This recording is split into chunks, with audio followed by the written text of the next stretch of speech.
So let's pick up where we left off. We had just gone through the scientific method, and we're about to talk about controlled experiments.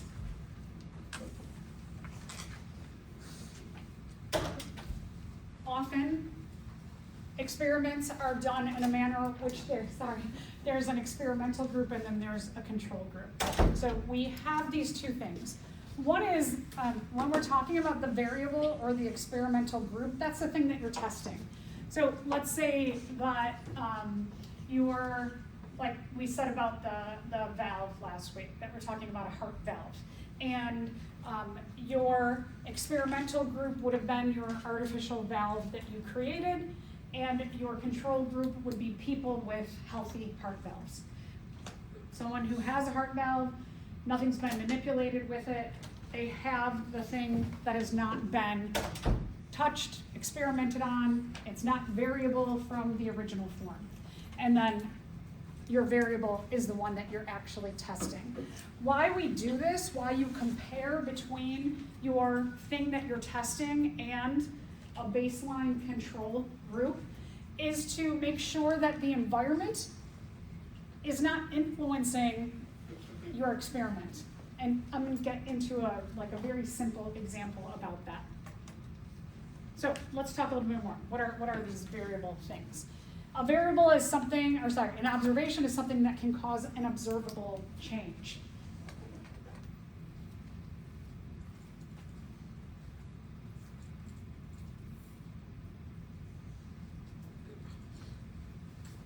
So,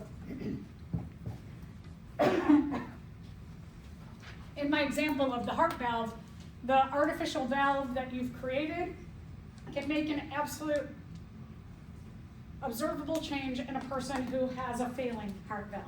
It can take someone who's very unhealthy to going through a big change of being healthy again. We want to make sure that nothing else is affecting them. So in our study of, if we're going to study people who need a new heart valve and we're going to put this artificial heart valve in them, what we want is we want candidates for our experiment to be the only apparent health issue that we want them to have is just the heart valve. And the rest of their health is very good.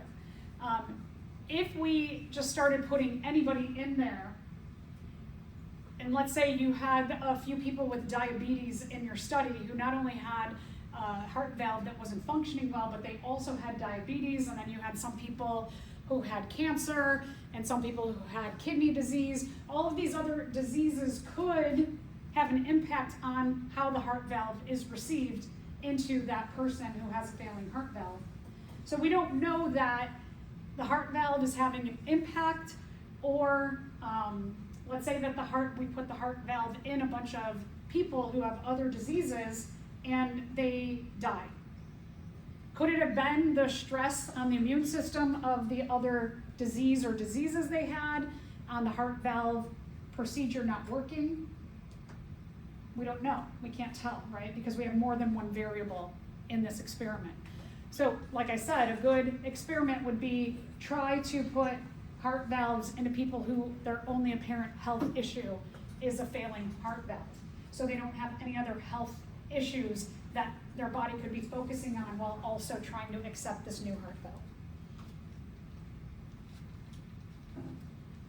So in our experiments, what we generally do is, as scientists, we design controls.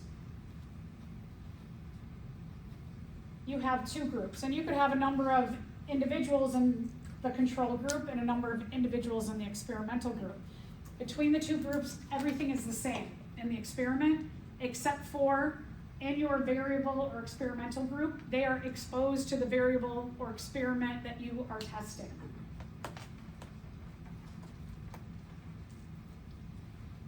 So this does two things. One is it makes the environment the same or stable, makes the environment a non-factor in the greater scheme of the experiment.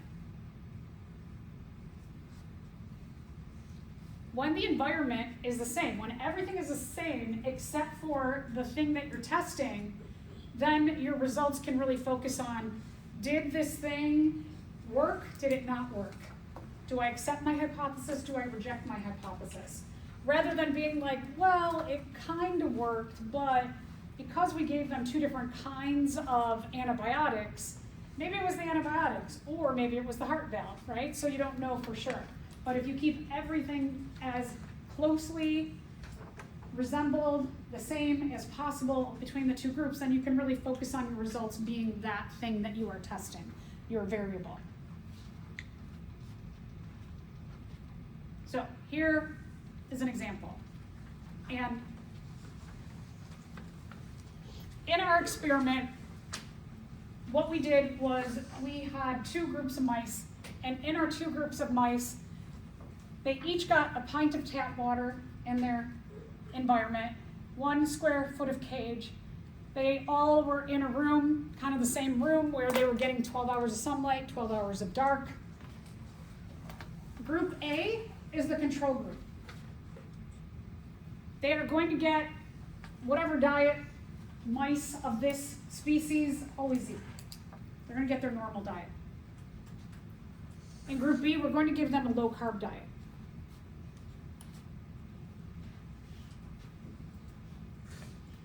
In our example, what is the variable? What is the one thing that is different between the two groups? The diet. The diet, right. So the diet is going to be the variable. Everything else we keep the same. So that in our results, if we could come to a conclusion like, well, this group that had the low-carb diet, they lost weight or they gained weight or whatever happened with their weight, or maybe we observed that with a low-carb diet, their hair started to fall out. We can attribute that to the diet. Whatever the outcome of the experiment, we can attribute it to the diet because everything else was the same. So this is an example of a very nice, simple, controlled experiment. Okay, so diet, that was the variable.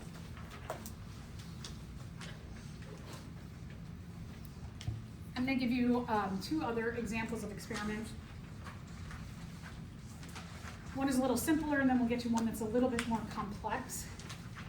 So in this example, Francesco Riti was an Italian scientist who, at that time, people thought that life could just poof, come out of nowhere. And they called that spontaneous combustion, that life could just pop up. And people were like, no, it totally does. I'm serious, it does. Because you know what? When I leave food out on the counter and I let it sit there for a couple days, what I notice is that there's little worms on that food after a few days. So those little worms just poof, they came out of nowhere. And Francesco Riti was like, no, that can't be. That seems too weird. So he did a controlled experiment where he took pieces of meat of the same kind, and he put one piece of meat in a jar and left it open. And he took another of the same kind of meat, put it in a jar, but closed it off with a mesh screen where air could come in and out, but nothing else could get in there. And after several days, what he saw was that flies would come in and out, and flies would sit on the meat. So he's taking down his data, and he's watching, and he was like, okay, yeah, I see these flies, and they're there. And a few days later, then he notices the little worms on there. And then he starts studying the flies more, and he was like, that's their reproductive cycle. That they laid eggs on this meat, and then the eggs hatched into these little worms. And then he watched the worms over time and found the worms eventually metamorphosed into flies. He's like, that's where the worms came from. They didn't just poof, come out of nowhere. Now here, in this container, nothing happened with any worms showing up in the same timeline. And so he knew that the flies were the cause of the worms. Here's a little bit more complex controlled study. It's more complex because there's more variable groups. So let's take a look at the hypothesis. The hypothesis is males have long tails because females prefer to mate with long-tailed males. So this kind of bird, it's called a widow bird. What he did was he took an average sized tail widow bird and he left it be. And this one, well, let's go to this one first. So in this group of widow birds, what he did was he cut the tail down. So he cut a piece of the tail off, made their tail shorter. The tail parts that he cut off, he took and he glued onto an short-tailed widow bird, so that a short-tailed widow bird now had the same size tail as an average-sized widow bird's tail. And then some of the tails that he cut off, he took average-sized tailed widow birds and he added on an extra segment of tail. So now what you see is you've got two that have an average length, one that has a short tail, and one has an extremely long tail. And what he found out was that, let's take a look at the average. The average size tail had about one nest for each male. The one that had a short tail originally and now had an added on piece of average size, comparable average size, also had one nest per male.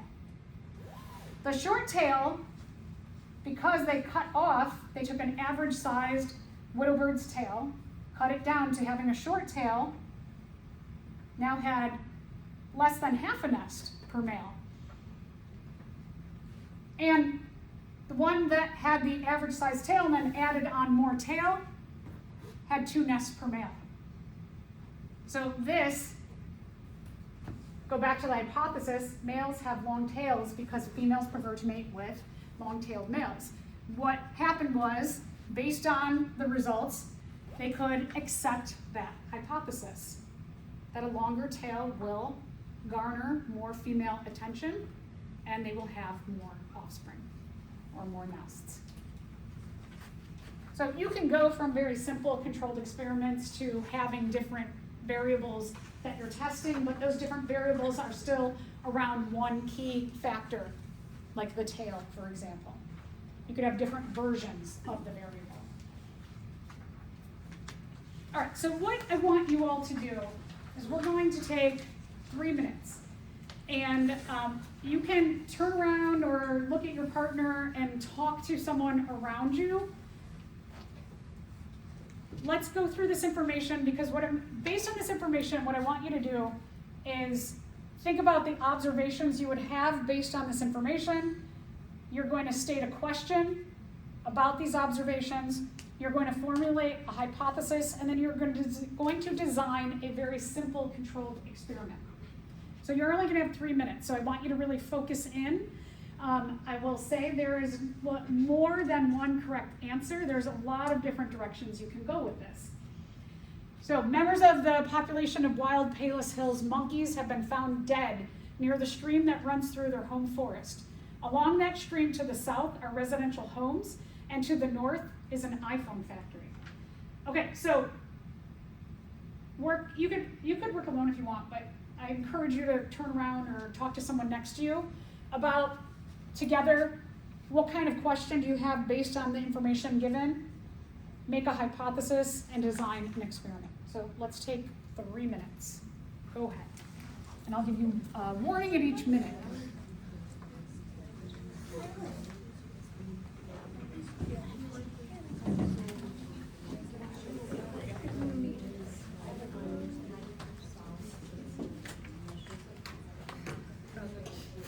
Oh yeah, oh I'm sorry. And we're, let's see here, I'm so sorry. Okay, so we're here. The lecture from Tuesday, it's in the announcements. I have a link to the lecture. The videos are on YouTube. So you can get caught up on this a little bit. And then also I did a bit of talking about like how the classroom is. Perfect, thank you so much. I don't know.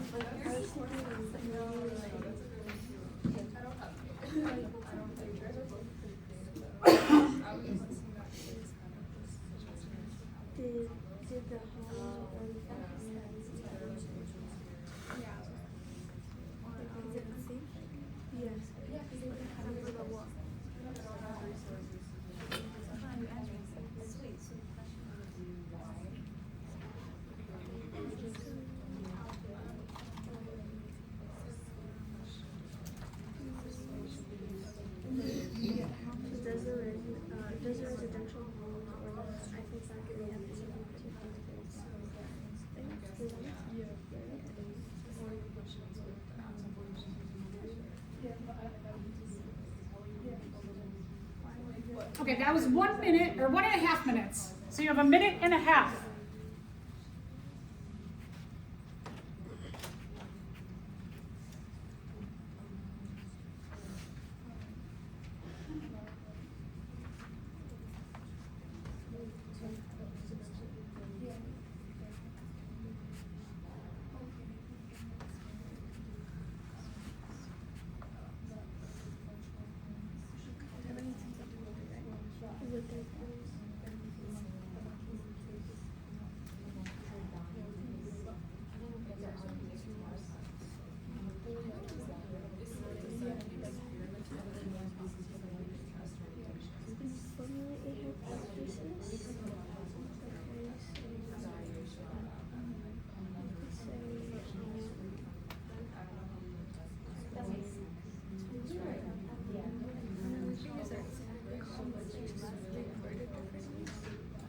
Like saying the homes and the Eiffel factory have something to do with their names. Yeah. Right. It is.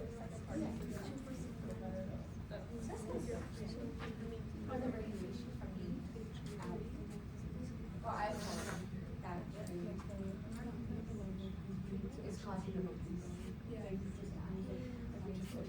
It's kind of harsh, but.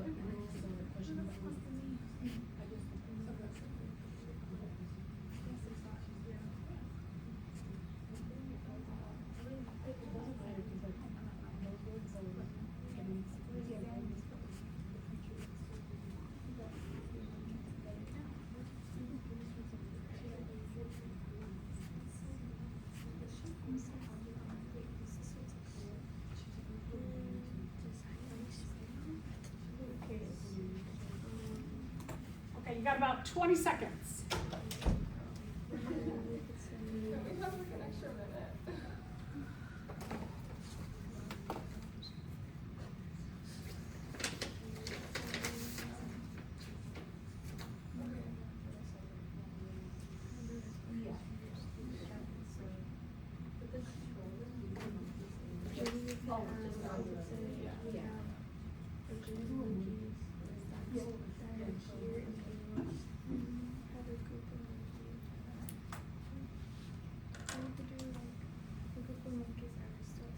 All right, I'm going to ask if 3 different groups or people could offer what they came up with.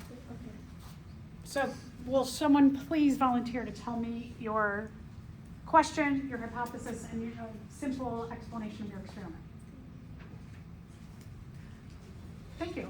Okay, so our question was, does the iPhone factory use the same stream and that's shared with everyone? And then our hypothesis was that the stream is poisonous to the monkeys. And the experiment was to have like the stream cleared out somehow, you know, like cleaning it in a way. And then the iPhone company wouldn't be able to use it for a whole month to see if there's a difference. Very good. I like it. Nice and simple. Will help answer your question and solve your hypothesis. Okay, 2 more. Can I have 2 more groups? Thank you so much. So for our question, we wrote down what caused the monkeys to die. For our hypothesis, we wrote down the radiation from the iPhone company is giving exposure to the monkeys, which is causing them to die. And then the experiment, we wrote down we would like have 2 different like habitats and put monkeys in both and test one with radiation and one without. Great. Yeah, that's great. Okay, that's a totally different take on it, right? Okay, 1 more. 1 more, please, please.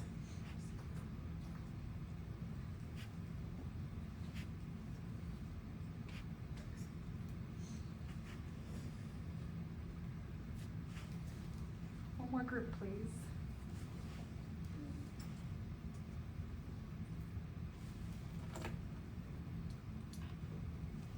Thank you. I believe it's the factory closing the stream the monkeys are taking from. And then my hypothesis was the water being poisoned by the factory killing monkeys. Then the experiment I set up was to take some water from the stream, have 1 monkey drink it, and have another source of water, have that monkey drink it and see if that the other monkey will die. And see if that will. Good, yeah.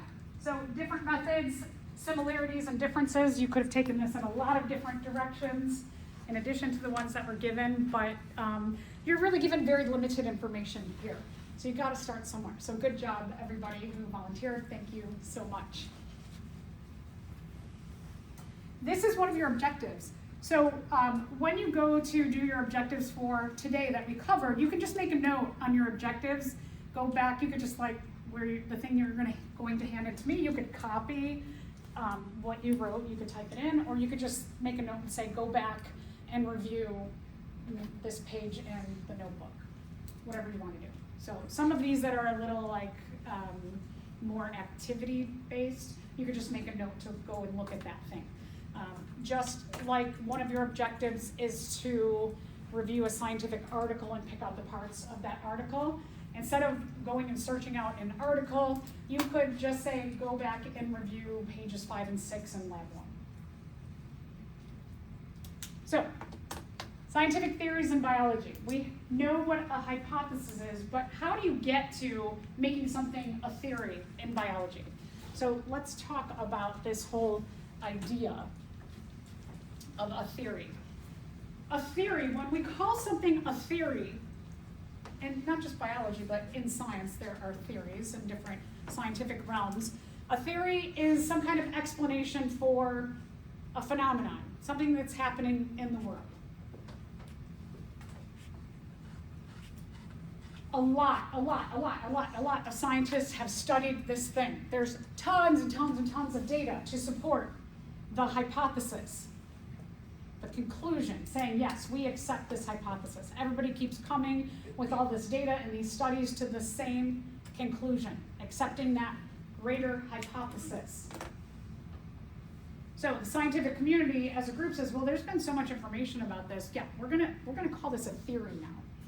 We're going to just say, we know so much about this that this statement we know to be as factual as facts can be. I always like to call them facts. Because here is the one stipulation, is that everybody agrees this conclusion cannot be disproved, but given the current technology.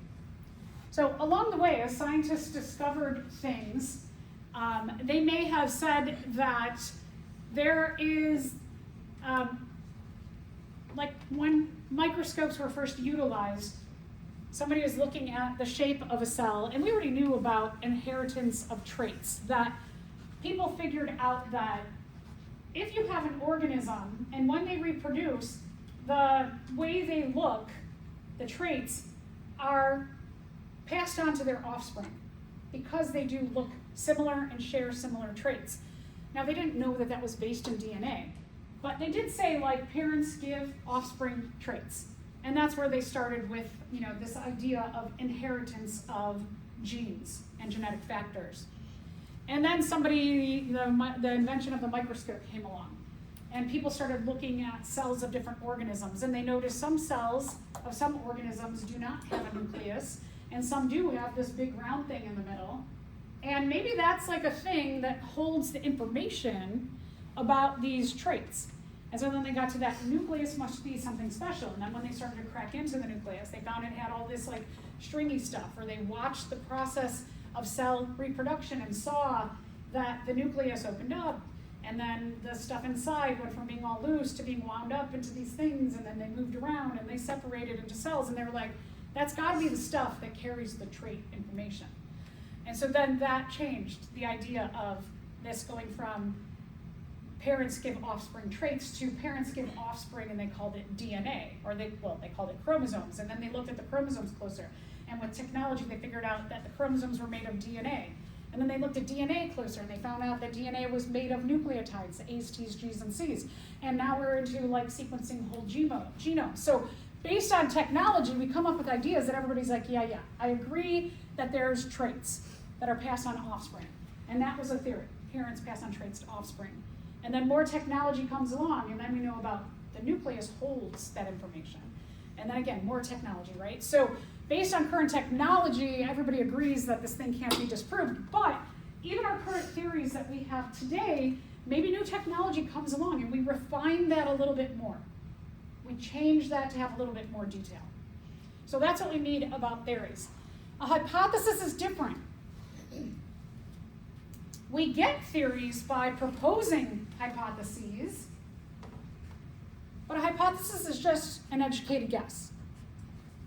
You're reading, you're doing some research about something you see in the world, you're making a hypothesis, you're testing that information out, and you're coming to a conclusion.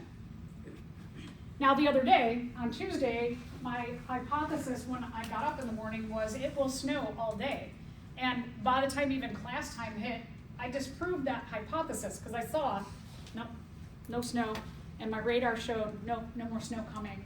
And so I disproved my hypothesis. Now, if I had come in and said, and this happens often, that, like maybe a friend says, I have a theory, it's going to snow all day. If I called it a theory, did the whole scientific community get behind me and agree with me that it was going to snow all day? No, right? It was just a hypothesis. It was just an educated guess. So in kind of like our everyday terms, oftentimes you will hear out in the world, people will say, I have a theory about blah, blah, blah. I have a theory about why that person is acting like that. Like, not a theory, that's a hypothesis. So in science, we are distinctly calling a hypothesis something that you're going to test out, something that you, as a person or as a scientist, are going to make an experiment about and accept or reject that thing. You're going to support or not support that information. But the theory is like a big thing. This is like everybody's like, yep, all the science agrees with it. So just to point out the difference between those two. So let's talk about a few different theories of biology. So one is the cell theory. Biology is the study of living things. What we do know is any living thing is at least one cell.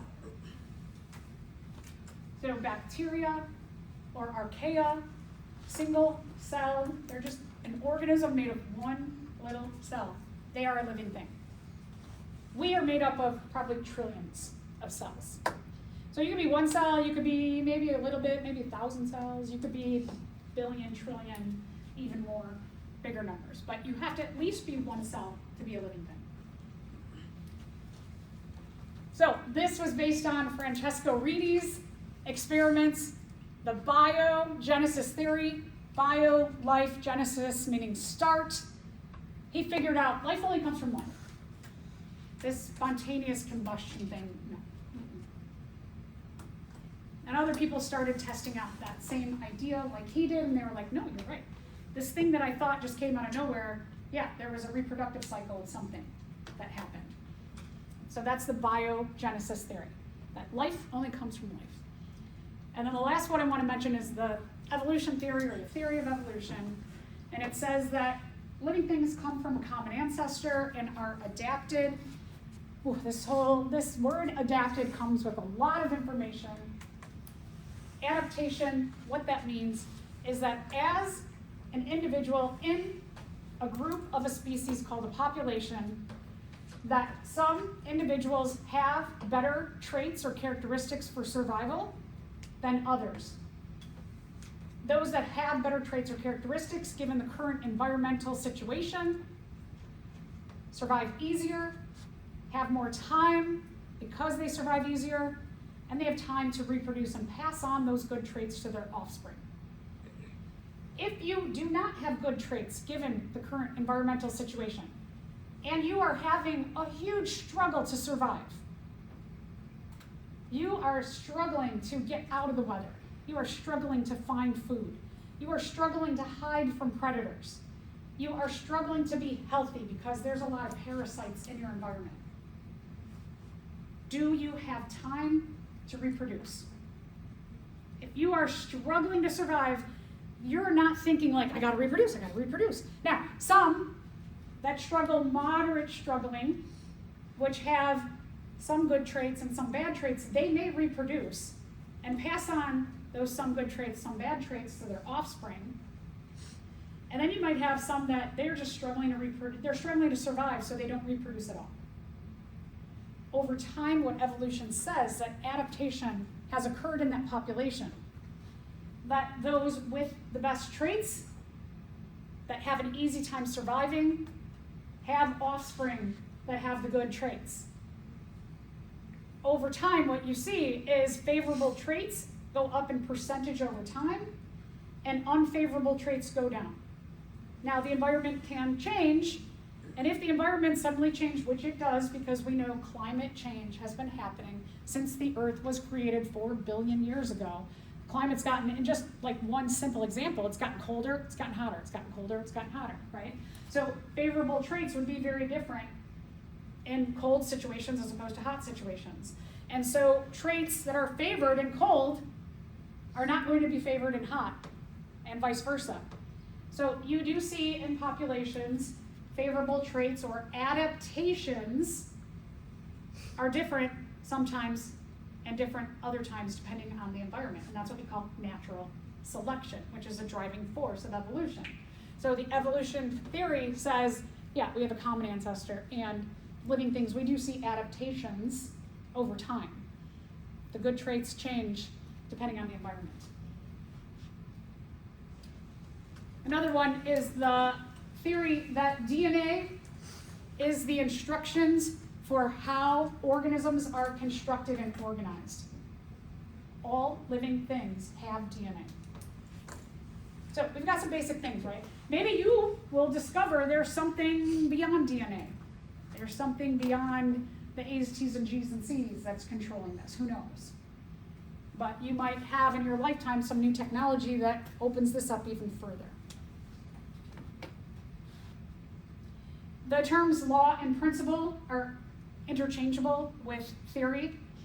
I don't know why they call it a theory versus a law versus a principle. But in different applications, like there's the laws of thermodynamics, we're going to talk about those when we talk about energy. And there's Archimedes' principle. So there's some other things that, in the scientific community, everybody's got data, comes to this conclusion, and they're like, yep, it's the law of thermodynamics, or it's the 2 laws of thermodynamics. It's Archimedes' principle. All right, so now we're going to take a little shift from our scientific method, and we're going to talk about living things. So let's talk about what is this term biology. BIO. The BIO part of biology means living thing or living things.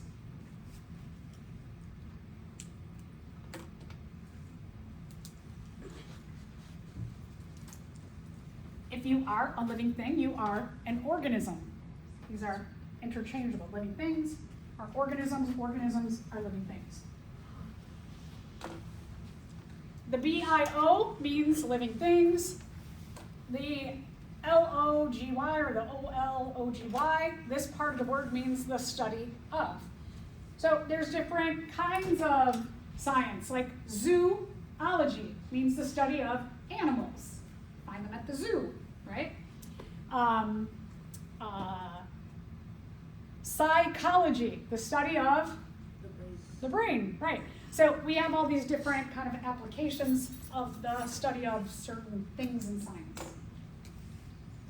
All right, so now let's think for a second. If somebody came up to you and said, define what a living thing is.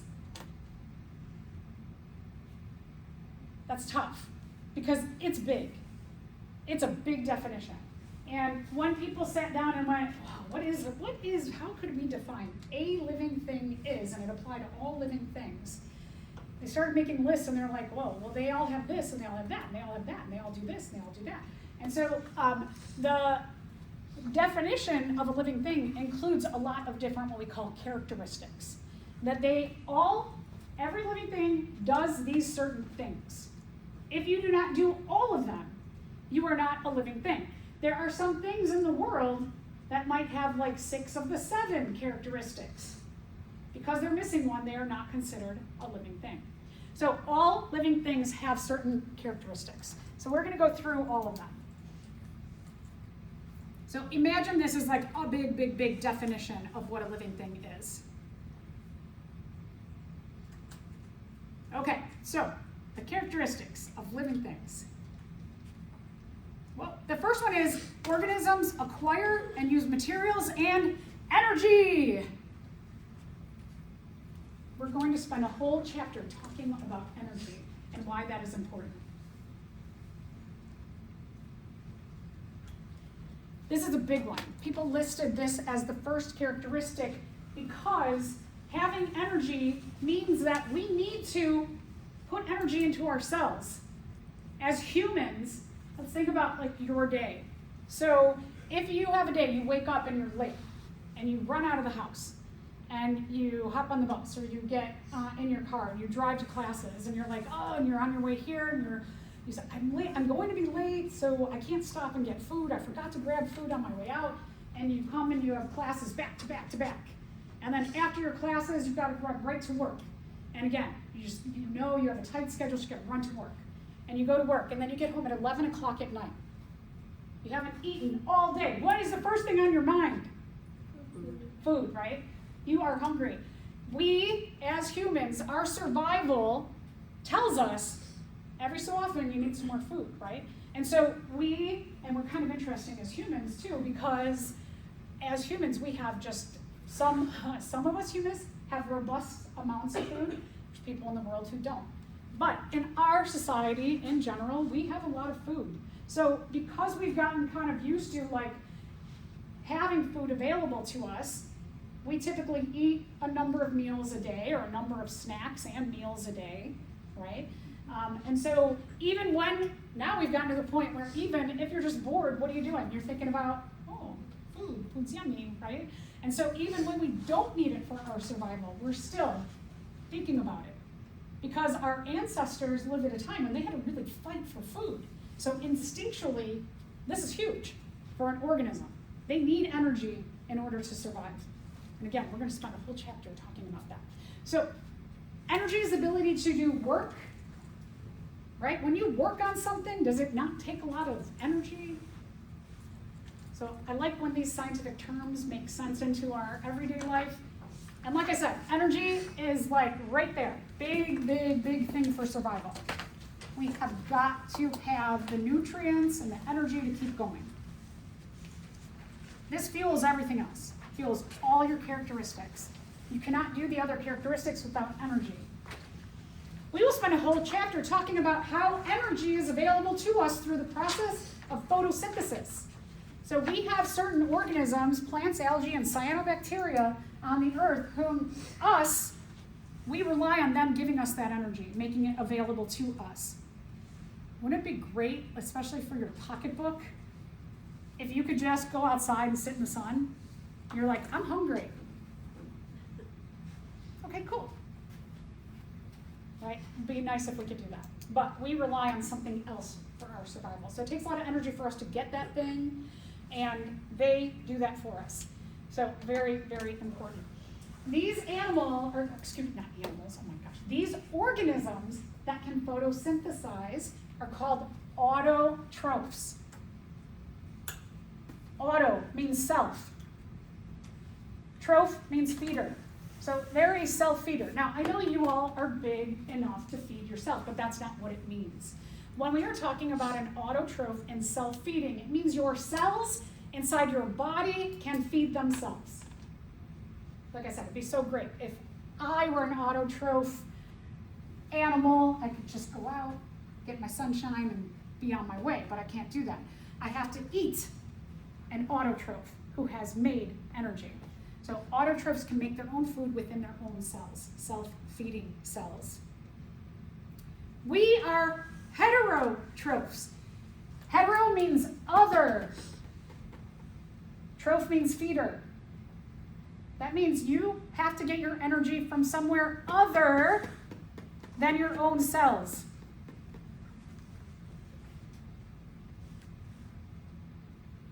We're an other feeder. We get our energy and our nutrients from somewhere other than our own cells. We're going to talk a lot about metabolism and all of the chemical reactions that happen in a cell. And this gets super mind-blowing. We have so many metabolic pathways that are happening in our cells at a microscopic level that it is really quite amazing that not only is happening in every cell in our body, but then those cells group together and then have a major function. And then those things we call organs get together and they have a whole system. And then all the systems get together and make us do what we do. But it's all based in little tiny microscopic cells. Organisms actively maintain organized complexity. Do you do better when you are organized? Just like your own life, right?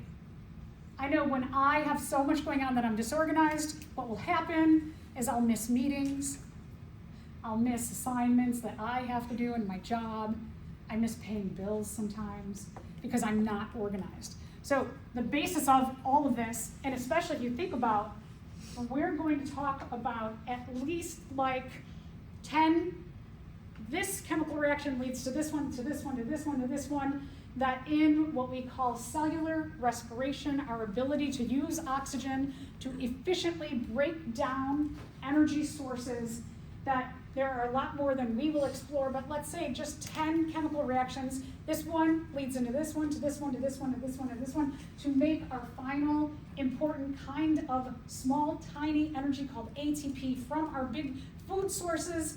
There's a lot in that pathway that if this is not precisely organized and orchestrated, that we will not be able to get these little packets of ATP energy to feed our cells from the food that we consume. So we have to be super organized. And this is very complex organization at its best. So a little bit about cells. Organization, it is key to anything. You probably saw from just going from high school last year, a few years ago, to college, that you've had to up your organization game, right? Things have gotten a bit more complex. As you come into being adults, you have a lot more responsibilities. You've got to stay organized because everything's gotten more complex. Complexity and organization start with, and we'll talk next week about atoms, and then we'll even go one step below and we'll talk about the subatomic particles, and they even know one step below that. But we'll talk about basic atoms like hydrogen, carbons, nitrogen, oxygen, which are key when they come together in different amounts and quantities to make molecules like water, glucose, or our DNA. And when these come together, they make up cells. And when cells come together, they make up tissues. And when tissues come together, they make up organs. When organs come together, they make organ systems. Organ systems make complex organisms. And then even organisms in a group are called a population. And groups of different organisms in one area are called a community. And the community, the living things, and their interaction with the non-living things are called an ecosystem. And then all the ecosystems on the earth are called the biosphere. So you can see how organization just goes up, up, up, up, all the way to a global perspective from little tiny atoms. Organisms perceive and respond to stimuli. So, it's always good to be watching what I'm doing because I'm very clumsy. And occasionally what I do is I go like this, and I'm talking, and I fling my little clicker here. And what would you do if I fling my clicker and it is coming toward your face? Are you just going to go? Or are you going to go, oh, whoop, right? Your instinct is to move out of the way. You are responding to the stimulus of me accidentally throwing this for your own survival. When we respond to anything in the world, it's because we want to keep going. We want to survive. So we perceive things around us constantly because we want to ensure our survival. Stimuli can be internal or external. External, obviously, right? If I throw something at you accidentally, you're going to respond. You're driving in a car and you see, so the other day I'm driving, and this old gentleman, first I just see this car, and it's going in and out of 2 lanes, and it's just going along. And then I see out the back window there's a big, fluffy white dog, and that dog just looks super happy. And then I like carefully kind of pull over into the shoulder to go around this car, and I see this old gentleman, and he's got the phone like this, and he's like, and I'm like, aha. So for my safety, I perceived the stimulus of this guy happily talking on the phone with his pup, and he's just having a great morning but not paying attention, right? We all probably every day now are looking at those people who are on their phones, and we're going around them. We're just like, we're pulling back from them. That is another external stimulus. Internally, I'm sure if you haven't yet gotten sick, good job. Let's keep trying for that. But let's say that you are, you go to your classes and you get home and you're like, oh, feeling a little weird, right? Just feel a little low energy, feel a little fuzzy, and your throat's getting drier. And as the hours go on, it's getting scratchier, and then it's getting sore, and you're feeling like heavier and heavier, and you're getting hotter. And so you're like, oh no, some kind of internal stimulus has taken over, right? A bacteria or a virus particle. They're making you sick. So internally, we have a whole system. Our immune system is like, dun, da, da. We detect something wrong here, and it's going to make us sick, but we're going to overcome it. And then you have this whole battle of this external stimulus is now internal, and it's fighting your immune system, and then during that fight, you're just really, really sick. And then your immune system starts winning against that thing, that internal stimulus that's trying to get you, and it conquers that, and then you start feeling better and better and better, right? So it can be internal, it can be external. We've got a lot of different ways to ensure our survival against stimuli in our environment. Even this. A plant. Plants don't move much, but they do move. And so for us, like if you're a plant outside, you can see like these grasses here, they're growing pretty straight up because they're growing toward the sun. The sun moves above them, it goes across them. So on average, their best bet is to grow straight up. But in our houses, because it's darker here and it's lighter at the window, they will lean over time. If you bring a plant home and it's like this, you'll notice maybe in a week, 2 weeks, 2 months, it'll start to actually lean a bit toward the sun. So again, all of this is about our ability to survive, how we respond to stimuli. Organisms grow. So even if you are just one cell, if you are one cell, you are a unicellular organism, at some point you're going to grow to twice your size and split into 2 new organisms. So it could be very simple kinds of growth, or it could be complex, like the production of seeds, and a seed floats and it lands and it becomes a new plant. Or it can be an animal who can give birth to a whole new organism from their body. So all organisms grow. And some of that growth is tied to reproduction, as I've mentioned in a few of the examples. The definition of reproduction is to make a copy of oneself. Isn't it funny our society has taken that and made it into something sexy? Just copying yourself. You're making a like version of yourself. Asexual reproduction means to split into 2. So here is a unicellular organism. They are doing asexual reproduction. They are growing to twice their size, copying all of the organelles inside of their cell, copying their genetic material, making a cell membrane and cell wall between the 2 copies, and then they're going to split into 2 new organisms. So it can be very simple and be asexual reproduction. Or it can be sexual reproduction, like what we do, where we have a whole system that makes eggs and sperm, and then they come together. And what we get by doing that is better than asexual reproduction in that we get extra variability in our offspring. And variability is always great because when you go back to evolution, if the environment suddenly changes and everybody is exactly the same and no traits are favored by this environmental change, everybody dies. and as a species you go extinct.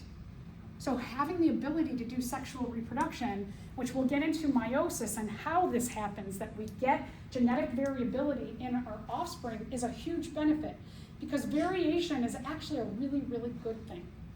And this is one of the things that's really crazy about today's society, is that, right, a lot of the variation in humans, it's like ridiculous because it's based in the way this one looks is better than this one, and this one's better than this one, this one's better than that one. In biology, we're like, no, that's good. That's good. Everybody's good. When everybody is different, that's good, right? So as a biologist, even at a young age, I was always like, don't we want this? Why would we be like mad at them for just looking like that? That's stupid. That's not what we're about as a species. So it's real weird. We're real weird times. As a biologist, it's messed up. So when we take a look at reproduction, it is always a part of reproduction is passing on genetic material, because the genetic material, one of the theories that we know in biology is that all living things have organization and directions in their DNA. DNA stands for deoxyribonucleic acid. And we're going to spend a whole unit talking about this DNA.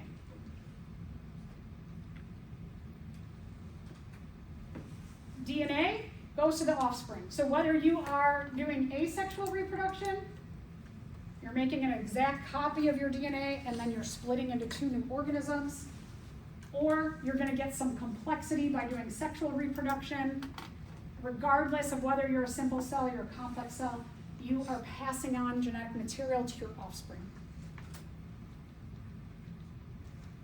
And our last characteristic is organisms as a group have the capacity, the ability to evolve. As I said, depending on the environment, what traits are favored for survival and what traits are not. And if the environment changes, hopefully there's enough variability in the population that a portion of our group, half our group, some of our group survives and keeps us going as a population. So that's what evolution is about.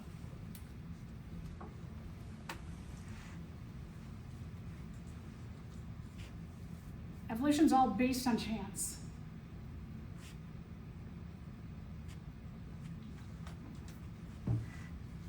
Our traits, how we look, how we behave, how our internal physiology works, is all based in mutations, and mutations are made by mistakes in the copying of the DNA from the parent to the offspring. So all of the different traits that we have, all the different traits that every organism on the earth has, are all mistakes. They're all mutations. One of the things that we don't talk about enough in biology is that mutations have three main outcomes. One is that a mutation can be lethal, detrimental, right? We often think, like, if you think of the word mutation, you think like, yeah, that's awesome, right? If someone called you a mutant, would you be like, thank you? Now I would, because I know more. If someone said, you are a mutant, I'd be like, thank you. You're a mutant too. We're all mutants. Everything, every organism on the earth is a mutant. But then we have these, like, weird things like superhero movies where the mutants are the bad ones. Everybody's gonna try and get the mutants, right? But the mutants have all the great powers. See, the mutants are the good ones. So mutants are really good. Having mutations is good. Having a lot of mutations is good. Mutation does not just mean detrimental or bad or die. Mutation can be really, really bad. It can cause you to die. It can cause you to have a genetic disorder. It can cause something not to function the way it should. Some mutations, not a big deal. Like, for a long time, our eye color, you have brown eyes, you have green eyes, you have blue eyes, right? So let's just base it on those. If you have green eyes, so like if you're born and everybody at the hospital is looking, they're like, oh, the baby has green eyes, oh my God. Is everybody worried about the green-eyed baby? No, right? No big deal, right? Don't pay attention to it, because it's not a big deal. It's a mutation. It's different than brown and blue, so all of those are different mutations, but none of them are lethal. So there are mutations that are like no big deal. However, now the environment is changing where brown is actually more beneficial. Brown has more melanin. It has more layers of protection to your eyeballs. The ozone layer has been thinning over time. We are getting more harmful UV rays into our environment. So people with brown eyes have more protection against harmful UV rays. Right? So now, like when babies are born, they have brown eyes. I have a friend who has a brown eye. I'm like, yes, that's great. They have brown eyes. And they're like, oh, brown eyes. I'm like, no. Because people are getting cataracts earlier and earlier in life. It used to be that, like, you know, your grandma, your great-grandma would get cataract surgery in the 80s or 90s of their lives. Now, like my husband, who has green eyes, he has to have cataract surgery. He did a lot of work outside in his life. A lot of people who have jobs where they're outside, if you're talking about like maybe an environmental biologist or somebody who works in construction, maybe like police officers, people who are outside a lot, they're getting cataract surgery in their 20s sometimes, 30s and 40s. That used to be an old people thing, but the environment is changing. So our mutation that was like, nah, no big deal, right? Got brown eyes or green eyes or blue eyes, but now it's actually becoming a beneficial trait over time because the environment has been changing. So those who have the best traits given the current environment survive better. Now, some traits are like my example of eyes, that with mutation, you have mutations that are really, really bad, mutations that are nothing, and then sometimes mutations are good. That sometimes, like having darker eyes or darker skin, both of those things, because the environment is changing, have become beneficial traits. That darker skin gives you more protection from harmful UV rays. Darker eyes gives you more protection from harmful UV rays. So sometimes when we're talking about mutation, they're good things, and they help you better. And so for example, when the mutation for the creation of organelles that could take energy from the sun, water, and carbon dioxide, and go through some metabolic pathways, your metabolism, reactions that lead one to the other, to the other, to the other, that are precisely organized, that they could spit out little tiny packets of energy that cells could better use, ATP. And this process, this mutation for photosynthesis, allowed for this explosion of diversity of life on the Earth. But before that, everything was kind of like unicellular, and that was it. Everybody was unicellular. But photosynthesis made a big, big, big change in the game for organisms on the Earth. And that was just a total fluke. That was a mistake. That in the copying of the DNA, it made the ability to photosynthesize, poof, happen. So evolution is just all by chance. It's all based in what kind of mistakes are accidentally made when a parent is copying their genetic material to their offspring. What are we gonna get? We're gonna get something bad, we're gonna get something we're gonna get something good. You never know. Humans, in the form we are, as intelligent as we are a total fluke. We are totally here by chance. Pretty wild. So evolution says that all organisms share a common ancestor. There have been studies on a protein called cytochrome C. This protein, almost every organism on the Earth has some form of this protein. Every organism has some form of this protein, which shows that every organism likely then has a common ancestor. Did we all come from one living thing? That's hypothetical, but this idea of this cytochrome C is like, interesting, right? So, most important force in evolution is natural selection. The most important force in natural selection is mutation. If you have, by chance, a bunch of traits that allow you to survive easily, have made you successfully adapt to the environment right now, it's totally by chance that you survive easily, you have time for reproduction, you have time to pass on those good traits to your offspring. but tomorrow the environment could drastically change, and maybe you've had an easy time, could shift to you're dead. So,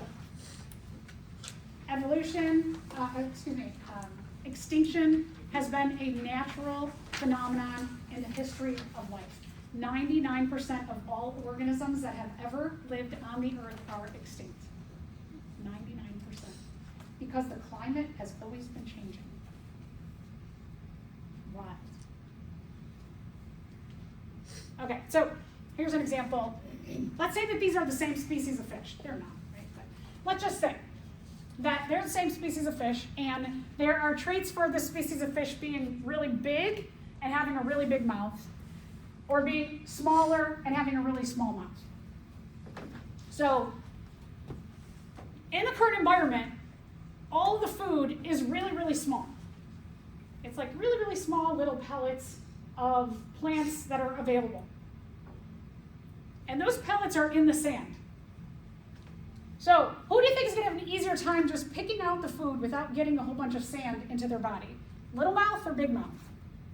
Yeah, little mouth, right? Little mouth can just go. Does little mouth need to eat as much as big mouth?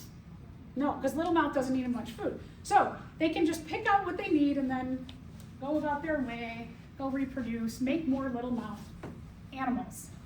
Big mouth. Big mouth is really, really big. Big mouth needs to eat a lot to survive. Let's say they need 20 times more food than the little mouth. Now, you got a bunch of these in the population, and they're all trying to get the little tiny food, and they're taking in sand, and then the sand, they're eating more sand than they are food. Does it sound like they're going to do a good job of surviving? No, they're not going to have a good time surviving. They're going to have really bad stomach issues, and they're going to be pooping out tons of sand just to try and get little bits of food. And so they're going to be eating constantly to try and have enough food to survive. They do not have time for reproduction. So in our current environment, what we see over the next 1,000 years is that the percentage of these is going up, up, up, up. And this is the higher percentage trait in the population is being smaller with a little mouth. Okay, so now, all of a sudden, there's more photosynthesis on the earth. Something shifts with the sun. And the sun allows for the little pellets to become really big. Now the food's really, really big. Suddenly, with this sudden environmental change, who has an easier time surviving? Little mouth or big mouth? Suddenly, big mouth. The environment has changed, so big mouth now is favored. It is favored to have a big mouth. There weren't that many left of them. Some of them were just hanging on. They were just eating enough to get by. But now they have an easy time surviving. They're like, home. Oh, that's so easy. I'm having an easy time surviving. I have so much time on my hands now. They're going to reproduce. Because they have more time to reproduce now, or because they have more time to eat, or less time, they have an easier time eating, they have more time to reproduce. Little mouth, they're just like trying to get bits of these big pieces of food, and they're having a real hard time. They have to use the little tiny teeth to scrape, and all day they're trying to scrape at the big food. So now they're having a harder time surviving. They have less time to reproduce. So now the next 1,000 years, the percentages go up on who's favored in the environment. That's what we mean by organisms change over time. This is what we mean by adaptation. Adaptation is probably the worst word that they picked, because I think if you say adaptation, I would think that I could right now change and adapt to my situation for my situation to become better, but that's not what happens. Evolution is it says you already have what you have in terms of your traits, your genes. You got what you got. The environment is what it is. If you are well adapted right now, you have an easy time surviving. So it doesn't mean you can change your genes, right? I can't just the little mouth can't be I want to have a big mouth and have a big mouth, right? It can't make itself do that. It doesn't have the genetics for it. You can't change your genetics. So either you are well adapted or you are not. You are best suited for the environment or you are not. And over long periods of time, different traits become favorable. Or nothing's favorable and they all die off and go extinct. So a lot of things can happen. Evolution is a wacky wild thing. Okay, maybe you didn't see the answer. Well, over time, the eyesight of the hawk has gotten keener. They can see a lot better. Only those hawks survived by being able to spot brown mice and brown grass, right? If you have good eyes before, like if you had kind of bad eyesight and the mice are brown and the grass is brown, you'd be like, I don't know, everything looks brown down there. But if your eyesight gets better, you can distinctly see movement. There's brown things moving down there. And you can go and you can grab those mice. The ones with the good eyesight, they reproduce, and they pass on the good eyesight genes to the next generation. This is an example of which characteristic of a living thing.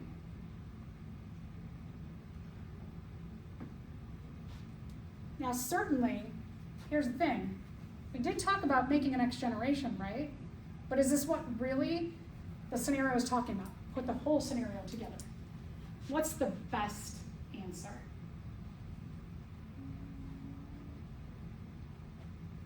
Okay, yeah. So number 4 is the best answer. Even though there's some like reproduction in there, there's a mention of this. There's some response to stimuli, right? They see the mice moving, they eat them. So these are definitely in there. Maybe growth of you might argue that, but this is the best answer. It encompasses all the information. All right, so diversity of life. This has gotten better and better and better over time. There's 3 domains. When I was in grammar school, there were 5 kingdoms. But technology got better. We had better advances on the ability to compare pieces of DNA, proteins. And we could see like, well, while we thought these looked alike, they actually are not very closely related.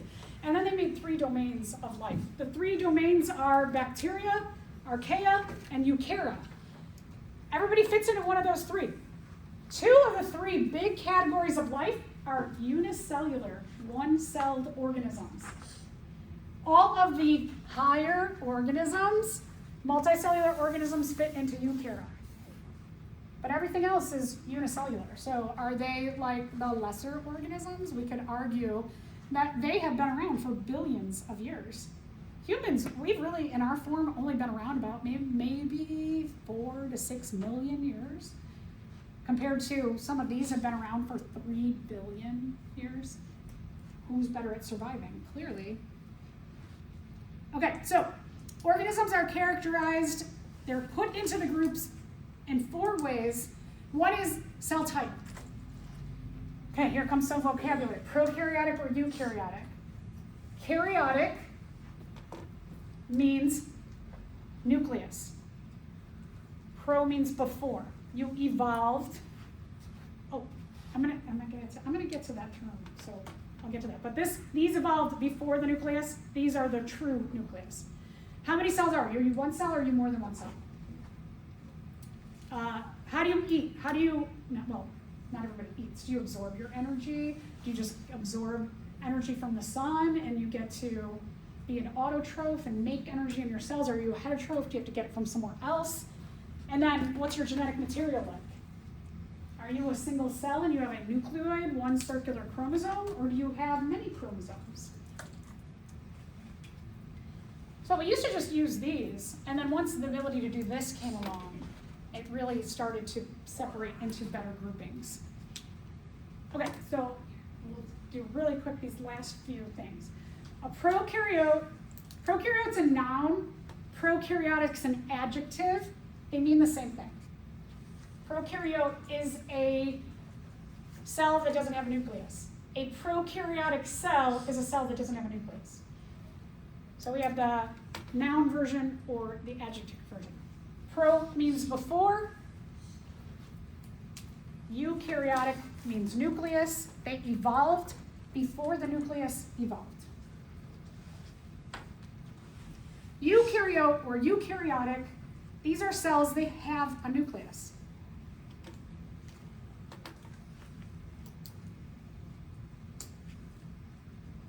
As of right now, this is the only group that has kingdoms. And it goes from like the domains, kingdom, phylum, class, order, family, genus, species, to one specific kind of organism. So we have all these levels of organization. We like to be organized as species. The kingdoms are fungi, plantae, animalia, to which we belong, and then there are kingdoms of Protista. 10 years ago, this was called one kingdom. Now they're chopping it up into, there's like 8 kingdoms, and then there's a bunch of other ones. They're like, where do these go? They're trying to figure that out. So here is a really nice chart that shows you bacteria, the domain bacteria. They're prokaryotic, they're unicellular. Una means one. One cell, one cell. Multi means more than one cells. Some of the protists are unicellular, some are multicellular. What's their energy? Are they autotroph? Some are autotrophs, some are heterotrophs, some. Heterotroph, plants are autotrophs, animals are heterotrophs, and some of the protists are autotrophs and some are heterotrophs. And I think this might be it. I think we'll stop here with this question. Okay, so the bacteria and eukarya domains are distinguished, meaning they're separate because what? Members of bacteria are single cell. That's true, right? Unicellular. Members of eukarya are all the members of eukarya multicellular. Here's the eukarya. The protists, some of them are unicellular. So that answer, no, that's not true, because some eukarya are unicellular. Bacteria getting nutrients via absorption and eukarya by photosynthesis. So animals, fungi, are we autotrophs? Not autotrophs. Plants are autotrophs, but other eukarya are not. Not all eukarya are photosynthetic, so no. The fact that only eukarya have the ability to grow and reproduce, but I see some, no, all of these, every organism has all the characteristics of life, so no, not that one. The absence or presence of organelles, if you're like, what's an organelle? The absence or presence of a nucleus, does that separate the bacteria and the eukarya? Yes. Okay, good. So there you go. Okay, let's stop there. We'll finish up that last little bit on Tuesday. Today in lab, you are going to finish up lab 1. When we get over there, I will give a little pre-lab about how you should go through the little experiment that you're going to do and give you some tips.